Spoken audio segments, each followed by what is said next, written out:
유대인들에게 예수님을 전하는 것은 쉬운 일이 아닙니다.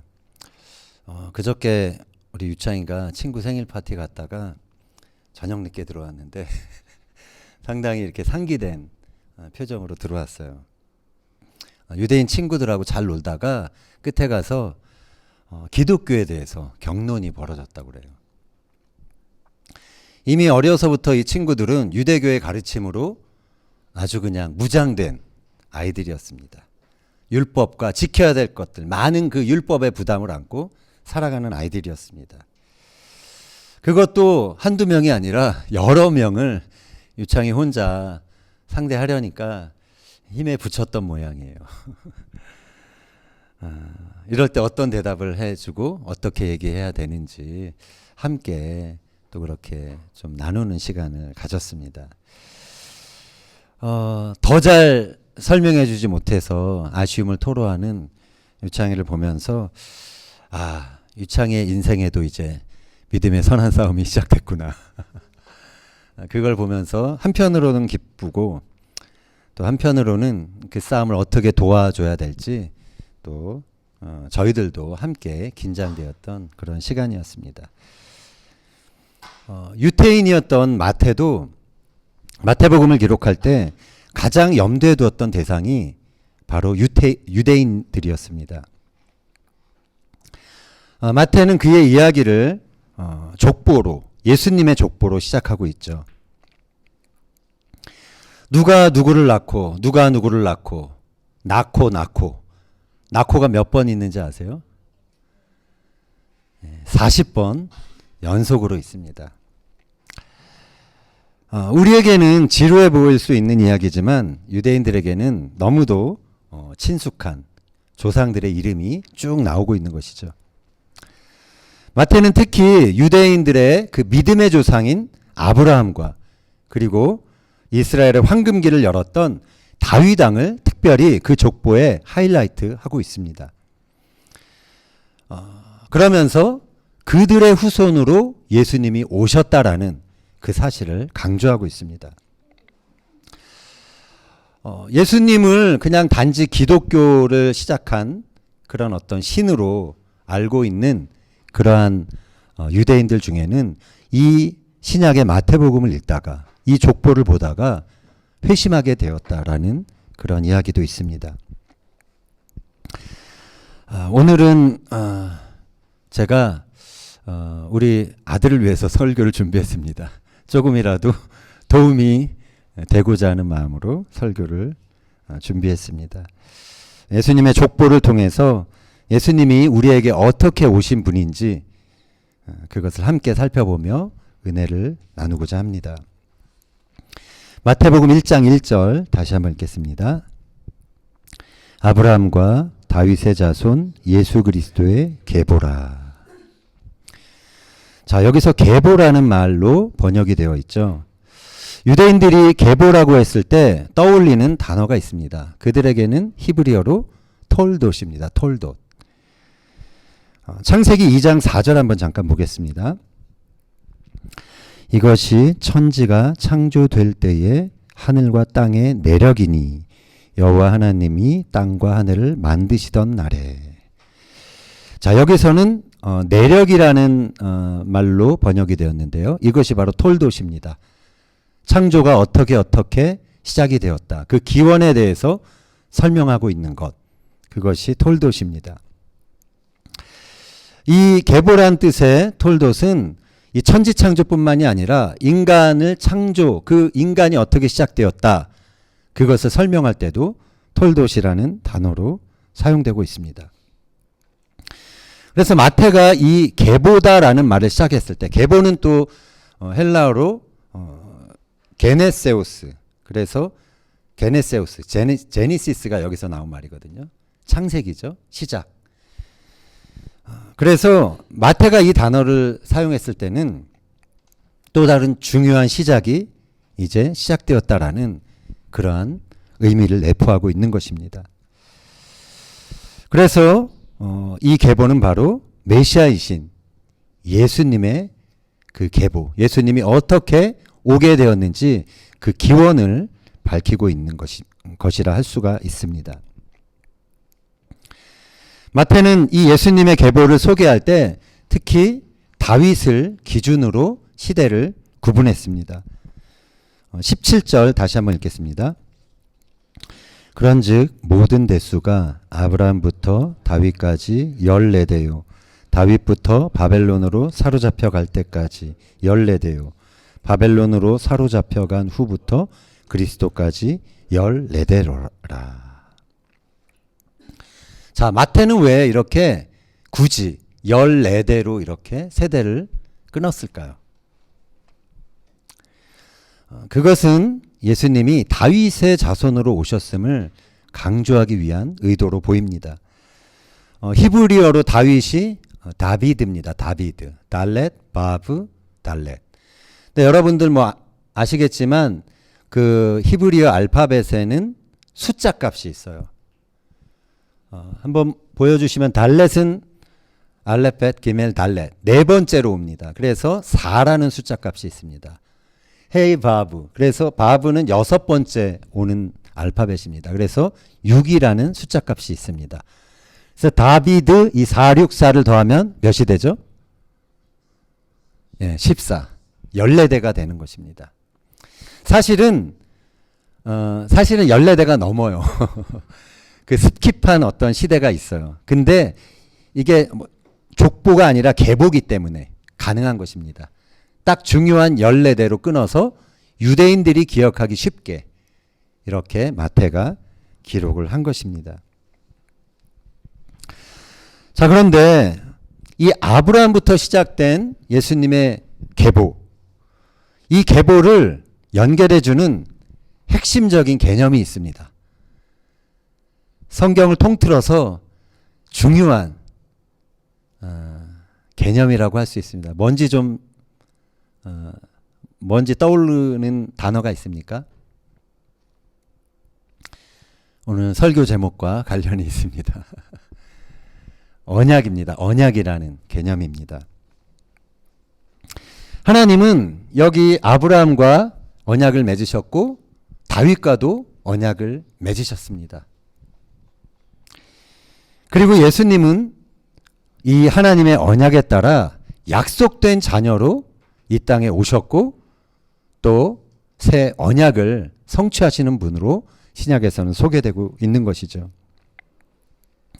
자, 그래서 우리가 이 14대 구분되는 시대마다 어떠한 중요한 언약이 있었는지 좀 간략하게 살펴보고자 합니다.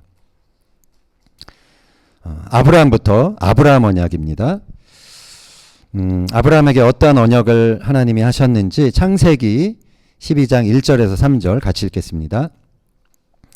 여호와께서 아브라함에게 이르시되 너는 너의 고향과 친척과 아버지의 집을 떠나 내가 네게 보여줄 땅으로 가라. 내가 너로 큰 민족을 이루고 네게 복을 주어 내 이름을 창대하게 하리니 너는 복이 될지라. 너를 축복하는 자에게는 내가 복을 내리고 너를 저주하는 자에게는 내가 저주하리니 땅의 모든 족속이 너로 말미암아 복을 얻을 것이라 하신지라. 아멘. 자, 내가 너와 너의 후손을 통해서 땅의 모든 족속에게 복을 주겠다. 이것이 바로 하나님께서 아브라함에게 주신 언약의 내용인 것이죠. 창세기 15장을 보면 하나님이 구체적으로 언약을 체결하시는 그러한 장면이 나옵니다. 거기서 언약이라는 단어가 히브리어로는 브리트입니다. 브리트. 브리트는 자르다라는 뜻입니다. 뭘 자를까요? 희생 제물을 반으로 가르는 것입니다. 고대 근동에서 언약을 맺을 때 언약을 맺는 두 당사자가 희생 제물을 반으로 쪼갭니다. 피가 철철 흐르죠. 그리고 그 사이를 같이 지나갑니다. 뭘 의미하는 것이죠? 언약을 깨트렸을 때, 언약을 어겼을 때 이 피 흘리는 짐승처럼 피 흘리고 죽게 될 것이다. 죽음을 맞이할 것이다. 목숨을 걸고 하는 맹세, 그것이 바로 언약인 것입니다. 하나님은 이 아브라함과 이 언약을 체결하실 때 아브라함에게 이렇게 짐승을 반으로 갈라 놓으라고 하시고 나서 나중에 아브라함이 잠든 틈을 타서 하나님께서 횃불 형상으로 홀로 그 사이를 지나가십니다. 그래서 아브라함에게 하신 언약은 하나님께서 스스로 목숨을 걸고 그렇게 하신 맹세라고 할 수가 있는 것입니다. 이후에 하나님은 아브라함에게 땅을 약속으로 말씀하십니다. 창세기 15장 18절 읽겠습니다. 그날에 여호와께서 아브라함과 더불어 언약을 세워 이르시되 내가 이 땅을 애굽 강에서부터 그 큰 강 유브라데까지 내 자손에게 주노니. 자, 하나님께서 아브라함에게 약속하신 언약의 내용 두 가지로 요약한다면 그러면 뭐가 되겠습니까? 후손과 땅입니다. 후손은 우리가 지난 시간에 살펴봤지만 제라죠. 제라. 씨와 에레즈, 땅. 이 두 가지를 약속으로 주겠다라고 하나님이 언약하신 것입니다. 자, 이번 주에 이제 유대인들이 읽는 토라 포션을 보면 그 토라 포션에 각각 제목이 있습니다. 이번 주의 제목은 사라의 인생, 사라의 삶이라는 제목이 붙어 있습니다. 그런데 이 이야기는 사라가 죽는 이야기로 시작이 됩니다. 사라가 127세를 살고 죽었다라고 기록하고 있습니다. 사라의 죽음은 아브라함에게 있어서는 너무도 슬픈 사건이었습니다. 하나님 함께 하나님의 약속을 품고 살았던, 그리고 그 약속을 바라며 함께 걸어왔던 평생의 반려자가 이제 더 이상 이 땅에서 함께 할 수 없는 상황이 된 것입니다. 아브라함에게 있어서 더욱더 절망적인 것은 하나님께서 하신 언약, 그 약속이 그때까지 사실 이루어진 게 없었다라는 것입니다. 땅을 약속하셨지만 가나안 땅에는 그의 소유의 땅 한 평도 있지 않았던 것이죠. 그리고 수많은 자손을 주겠다라고 언약을 하셨지만 이제 겨우 이삭 하나 얻었고요. 그리고 그 이삭은 37이 되도록 결혼하지 않은 상태로 있었던 것입니다. 그의 씨가, 그의 후손이 있는 것을 보지 못한 그런 상황이라는 것이죠. 그래서 핵심적인 언약의 두 가지 사항이 사라가 죽는 그 순간까지 이루어지지 않았다는 것입니다. 아브라함이 그 사실에 절망하고 거기서 그냥 많은 것들을 포기했다면 하나님의 언약은 아브라함을 통해서 이어지지 않았을 것입니다. 그런데 아브라함은 이제 혼자가 되어서 홀로 그 믿음의 여정을 다시 시작합니다. 그래서 이 사라의 인생이라는 제목이 붙은 토라 포션에는 아브라함이 언약을 바라보며, 하나님의 언약을 바라보며 그 자신이 할 수 있는 행동을 하는 장면이 나옵니다. 근데 그것은 공교롭게도 그 언약의 두 가지 내용을 이루고자 하는 그런 움직임이었습니다. 하나는 사라를 묻어줄 묘지를 구입하기 위해서 비싼 값을 지불하고 땅을 사는 과정이 나옵니다. 그리고 또 하나는 이제 이삭의 아내를 찾기 위해서 그의 종을 멀리 하란으로 보내는 그런 장면이 나오죠. 자, 그 결과 그는 약속의 땅인 가나안에 이제 자신 소유의 작은 그런 한 뼘의 땅을 소유하게 됩니다. 그리고 그의 언약을 이어갈 아들 이삭의 결혼을 보게 되는 것이죠. 그리고 그 토라 포션의 마지막에 보면 아브라함이 175세에 편안하고 만족한 죽음으로 생을 다했다라는 그러한 기록이 있습니다. 아브라함에게 하신 하나님의 언약 그 전부를 아브라함이 그의 생애에 다 본 것은 아니지만 그 약속의 씨앗이 자라고 시작된 그것을 아브라함은 보면서 그렇게 인생을 마감한 것입니다. 자, 이 아브라함의 언약은 그의 14대 뒤인 다윗에게 또 이어지고 있습니다. 우리가 아는 것처럼 다윗은 하나님에 대한 임재, 그 갈망이 누구보다도 컸던 사람입니다. 그는 그의 갈망을 이렇게 시편에서 노래했습니다. 27편 4절 같이 읽겠습니다. 내가 여호와께 바라는 한 가지 일, 그것을 구하리니 곧 내가 내 평생에 여호와의 집에 살면서 여호와의 아름다움을 바라보며 그의 성전에서 사모하는 그것이라. 아멘. 다윗은 그래서 하나님이 거하실 하나님의 성전을 본인이 짓기 원했습니다. 그래서 그 소원을 나단 선지자에게 전하는 장면이 나오죠. 하나님은 그런 다윗의 마음을 기뻐하셨습니다. 그러면서 나단 선지자를 통해서 다음과 같은 내용의 언약을 다윗에게 주셨습니다. 사무엘하 7장 6절 읽겠습니다. 내가 나를 위하여 내가 살 집을 건축하겠느냐? 하나님 질문한 것이죠. 질문이자마자 그 어떤 하나님의 선언입니다. 그렇지 않다라는 것입니다. 그 이후 11절 이하 같이 읽겠습니다. 여호와가 너를 위하여 집을 짓고 내 수완이 차서 내 조상들과 함께 누울 때에 내가 내 몸에서 날 내 씨를 내 뒤에 두어 그의 나라를 견고하게 하리라. 그는 내 이름을 위하여 집을 건축할 것이요 나는 그의 나라 왕위를 영원히 견고하게 하리라. 아멘. 자, 이것이 다윗 언약의 내용입니다. 내가 너를 위해 집을 짓겠다. 그리고 너의 후손이 너의 뒤에 그 후손을 통해서 그의 나라를 견고하게 하겠다. 그의 왕위를 견고하게 하겠다. 그래서 다윗 언약의 내용의 두 가지 단어로 요약하자면 후손, 역시 제라라는 후손과 그리고 왕위, 히브리어로 키세입니다. 의자. 이 두 가지 내용을 다윗에게 하나님이 언약으로 주고 계십니다.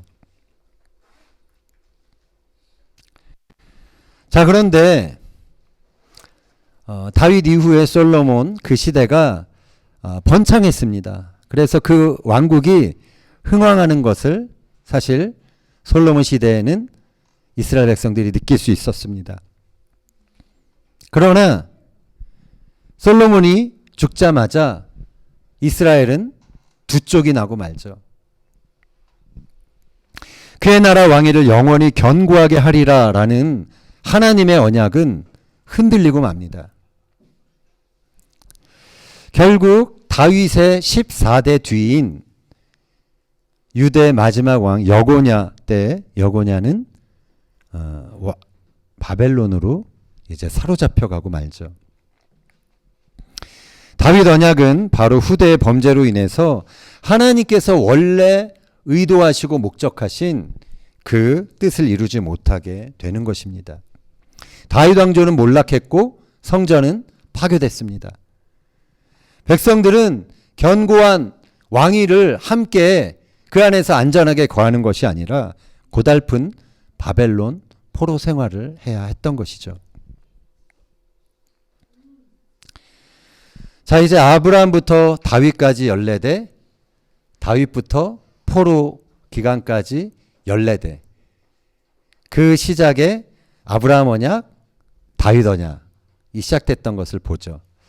자, 포로 시대 때는 어떤 언약이 있었을까요?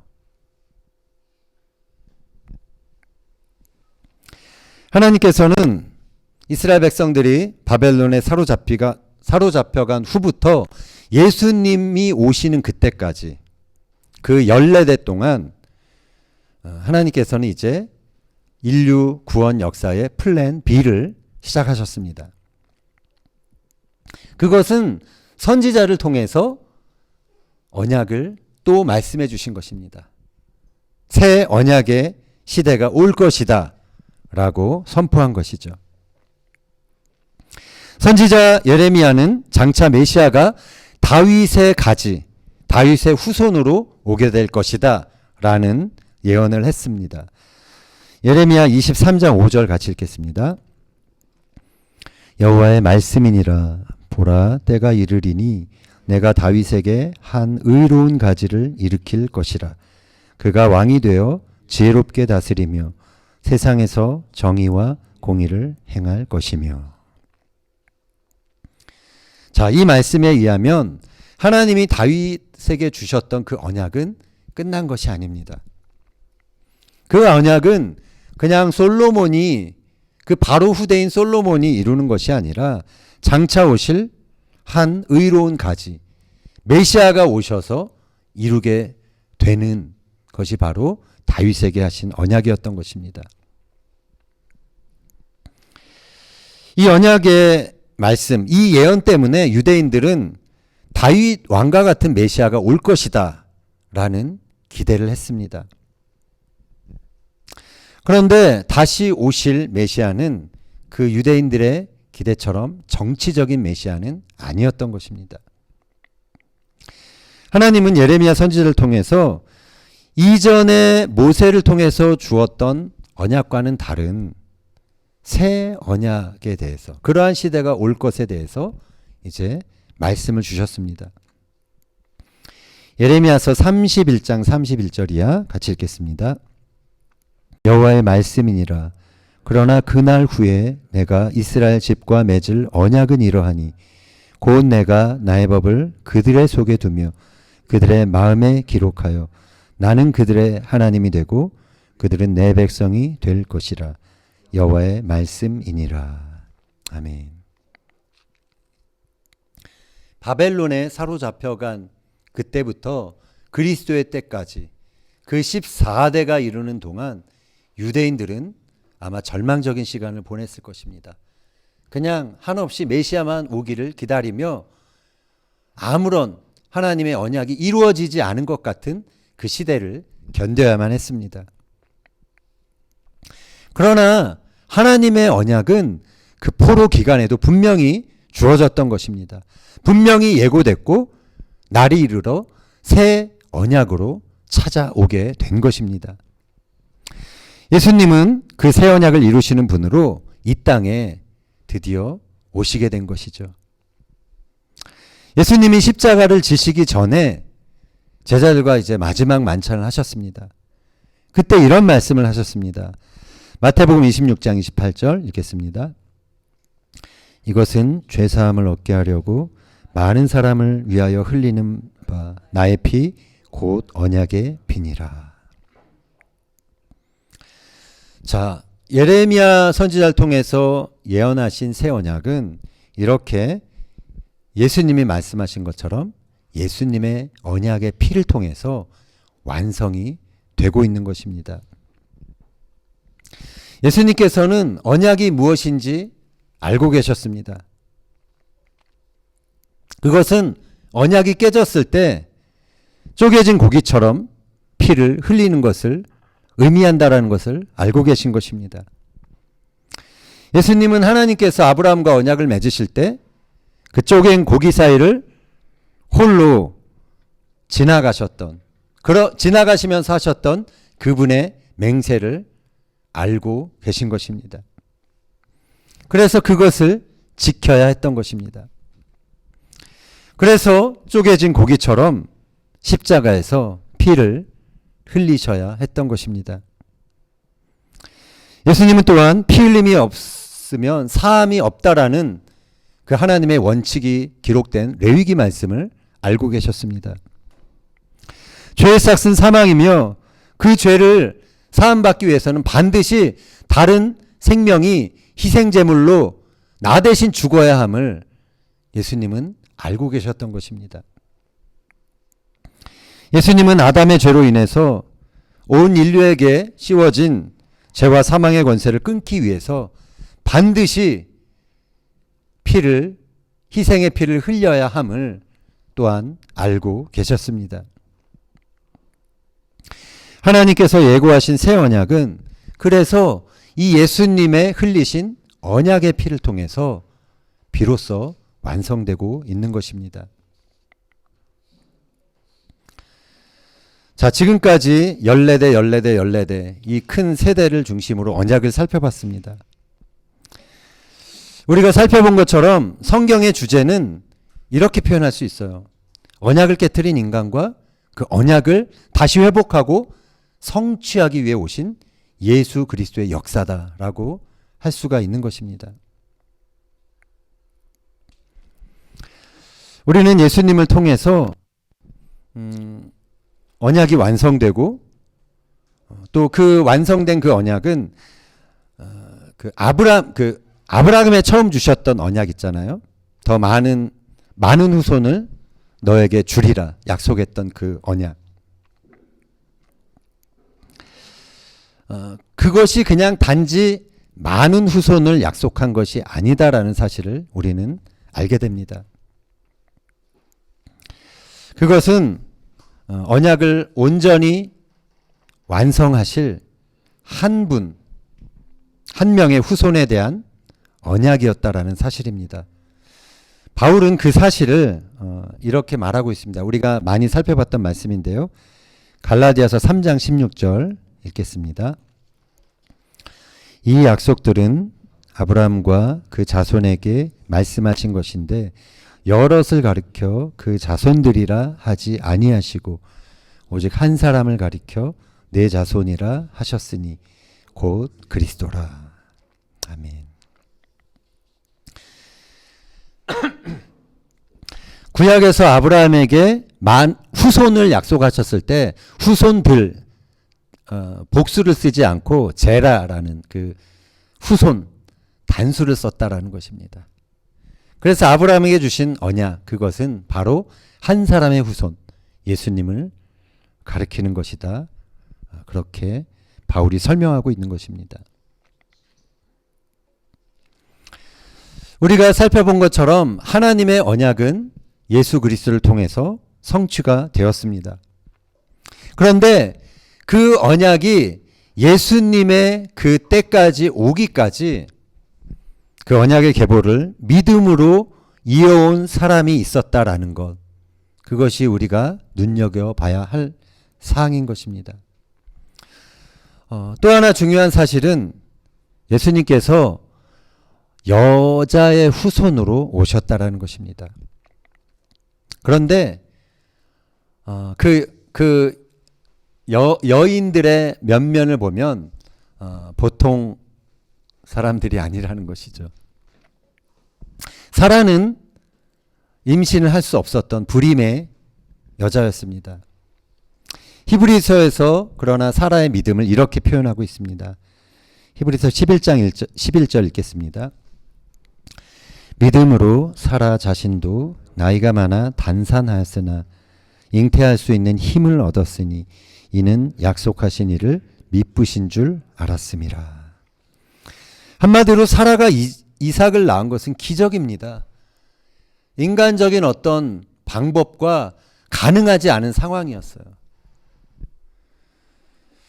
자, 사라가 이처럼 태가 끊긴 이후에 아기를 가질 수 있었다라면 처녀였던 마리아가 예수 그리스도를 낳은 것, 그것도 역시 하나님이 하실 수 있는 그러한 기적이라는 것입니다. 리브가 역시 믿음의 여인이었습니다. 리브가가 이삭의 아내가 되기로 결심하고 하란을 떠날 때 그의 가족들은 리브가를 이렇게 축복해 주었습니다. 창세기 24장 60절 우리 누이여 너는 천만인의 어머니가 될지어다. 내 씨로 그 원수의 성문을 얻게 할지어다. 자, 이 축복은 근데 사라도 받았던 축복, 똑같은 내용의 축복을 사라가 받았었습니다. 창세기 22장 17절 같이 한번 읽겠습니다. 내 씨가 그 대적의 성문을 차지하리라. 그들의 후손이 원수의 성문을 차지하게 될 것이다 라는 하나님의 약속의 말씀이었죠. 자, 성경에 보면 불임 모티브라는 게 있습니다. 성경의 위대한 그 족장들, 그 와이프들이 거의 불임이었다는 것입니다. 리브가 역시 결혼하고 20년 동안 아이를 갖지 못했습니다. 그런데 이삭이 간구했을 때 하나님이 그것을 들으심으로 이제 리브가가 임신하고 쌍둥이를 낳게 되죠. 이건 역시 믿음을 가진 자에게 주셨던 하나님의 기적이었습니다. 그리고 넷시가 대적의 성문을 얻으리라. 이 예언은 결국 누구를 통해서 이루어지죠? 예수님을 통해서, 그 십자가를 통해서 원수의 머리가 파해지는 그러한 이 말씀이 궁극적으로 이루어지는 역사가 이루어지게 됩니다. 이 마태복음에 나오는 예수님의 계보를 보면 독특하게 여성이 포함되어 있는 것을 보게 됩니다. 보통은 족보에 이렇게 보통은 남자들을 따라서 기록이 되잖아요. 근데 마태는 의도적으로 다말과 라합과 룻과 또 바세바 이 4명의 여성을 포함시킵니다. 다말이 참 우리 지금의 어떤 그런 상황으로 이해하기 힘든 사건들이었지만 다말이 그 유다와 관계를 하지 않았다면 예수님의 계보는 가능하지 않았다라는 것입니다. 또한 라합은 여리고에 살던 이방 창기였습니다. 근데 이 사람이 하나님에 대해서 소식을 듣고 그 하나님에 대한 믿음을 가지고 또 살몬이라는 사람과 결혼하지 않았다라면 예수님의 계보도 거기서 끝났을 것입니다. 또 룻은 모압 여인이었습니다. 모압 사람은 이방인의 회중에 들 수 없는 그러한 이방 족속이었습니다. 그런데 룻이 시어머니의 하나님을 자신도 믿음으로 따라갔기 때문에 만약 그러한 일이 없었다면 예수님의 계보도 거기서 그냥 끝났을 것이죠. 우리아의 아내 바세바 사건은 우리가 잘 아는 사건입니다. 예수님의 계보에는 결코 거룩하고 고상한 사람들의 그러한 족보만 기록되어 있지 않습니다. 하나님의 구속의 역사는 죄인도 이방인들도 예외되지 않는다라는 사실을 이 계보는 보여주고 있는 것입니다. 그래서 마태가 기록한 이 계보는 그 명단만으로도 이미 복음인 것입니다. 그리고 혈통을 자랑하고 있는 그 유대인들의 그 배타성을 뒤집는 그러한 강한 메시지가 있는 그러한 기록이라는 것이죠. 이처럼 하나님의 언약은 유대인만이 아니라 모든 사람에게 주어진 것입니다. 중요한 것은 이 언약을 통해서 하나님의 자녀가 되는 것, 하나님의 자녀로서 그 언약의 계보를 계속해서 이어가는 것이 중요하다라는 것입니다.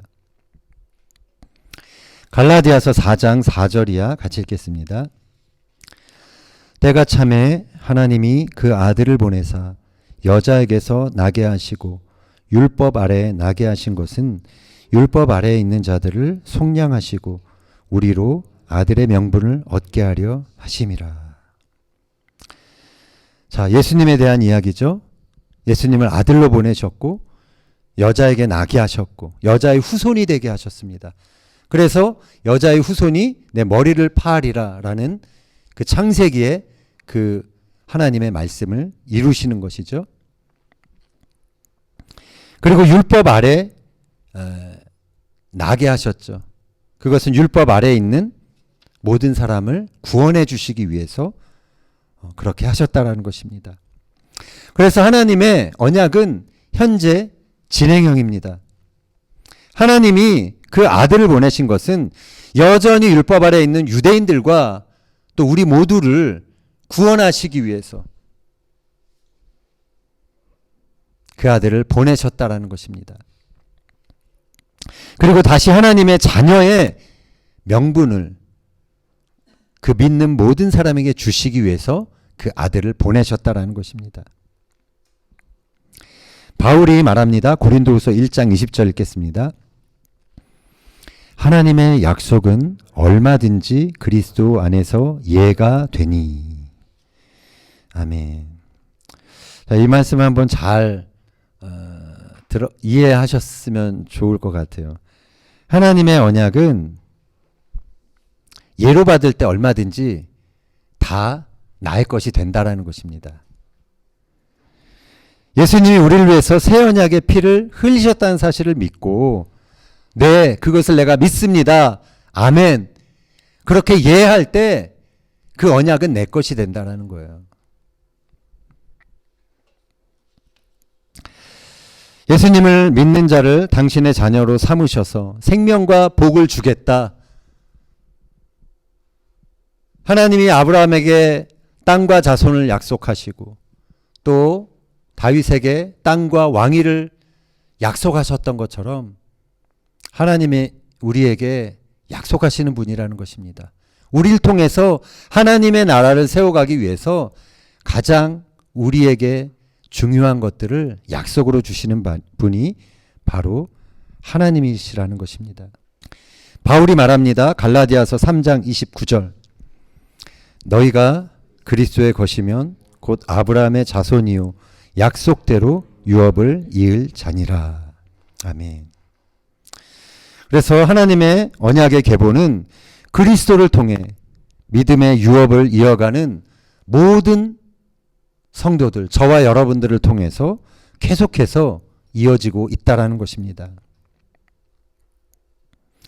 여러분에게 약속하신 하나님의 언약, 그것이 여러분에게 지금 있습니까? 여러분을 어떻게 이끌어 가시겠다라는 그런 하나님의 약속의 말씀이 여러분에게 있었습니까? 그리고 여러분이 꾸고 있는 꿈을 통해서 하나님이 주셨던 그런 어떤 비전들이 있습니까?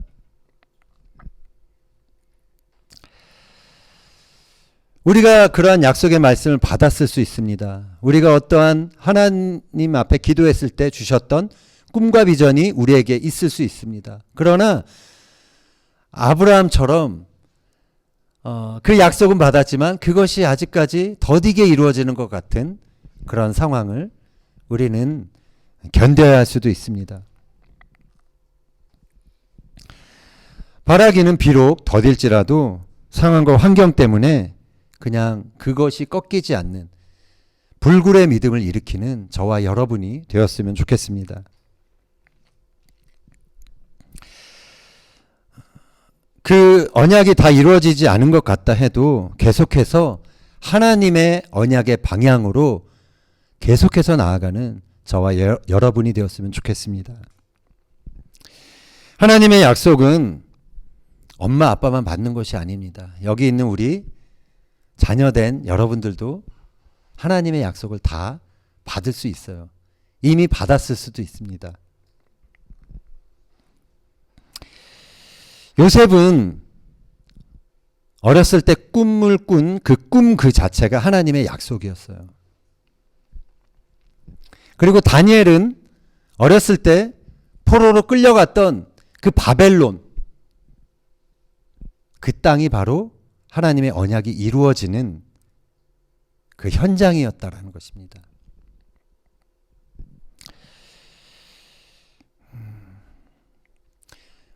우리 지금 여기 있는 자녀들은 다 엄마 아빠 따라서 오게 된 것이죠. 본인의 의지로 온 것은 아닙니다. 그래서 누구보다도 어렵게 언어를 공부해야 되고 적응을 하는 시간을 지금 겪고 있고 겪어왔던 사람들이 있었을 것입니다. 누가 압니까? 이 이스라엘이 여러분에게 하나님의 언약이 시작되고 하나님의 약속이 정말 잘하는 그 유일한 땅이 될 것이라는 것은 아무도 모르는 것입니다. 여러분의 약속이 하나님이 나에게 어떠한 약속을 주셨는지 그것을 더 알 수 있도록, 더 구체적으로 여러분들이 준비할 수 있도록 우리 자녀들은 그것을 기도하셨으면 좋을 것 같아요. 하나님이 여러분에게 주시는 약속은 결국은 예수님을 통해서 완성됩니다. 그리고 예수님을 위해서 그 약속은 이루어져야 하는 것입니다. 아브라함은 땅과 수많은 자녀라는 엄청난 큰 약속을 받았습니다. 그리고 그 큰 약속은 우리가 살펴본 것처럼 아브라함의 작은 시작, 작은 발걸음을 통해서 이제 결국 그 당대가 아니라 후대의 현실로 이루어지게 되는 것이죠. 신앙은 수동적인 것이 아닙니다. 단지 손을 놓고 하나님의 약속이 기다려지기를, 이루어지기를 기다리는 것이 아닙니다. 하나님의 약속과 나의 현실 사이에 내가 걸어가야 할 긴 여정이 있게 될지도 모릅니다. 그러나 한 걸음 한 걸음 하나님이 약속하신 그 언약의 방향을 따라 우리가 발걸음을 내디딜 때 하나님께서는 반드시 그 믿음을 들어 응답하실 줄 믿습니다. 그리고 그 약속이 이루어지도록 하나님께서 도우실 것입니다. 바라기는 주님이 다시 오시는 그날까지 하나님의 약속을 향해 걸어나가는 저와 여러분이 되었으면 좋겠습니다. 그리고 그것을 다음 세대에 전달함으로 인해서 언약의 계보를 이어가는 우리 모두가 되기를 예수님의 이름으로 축원합니다.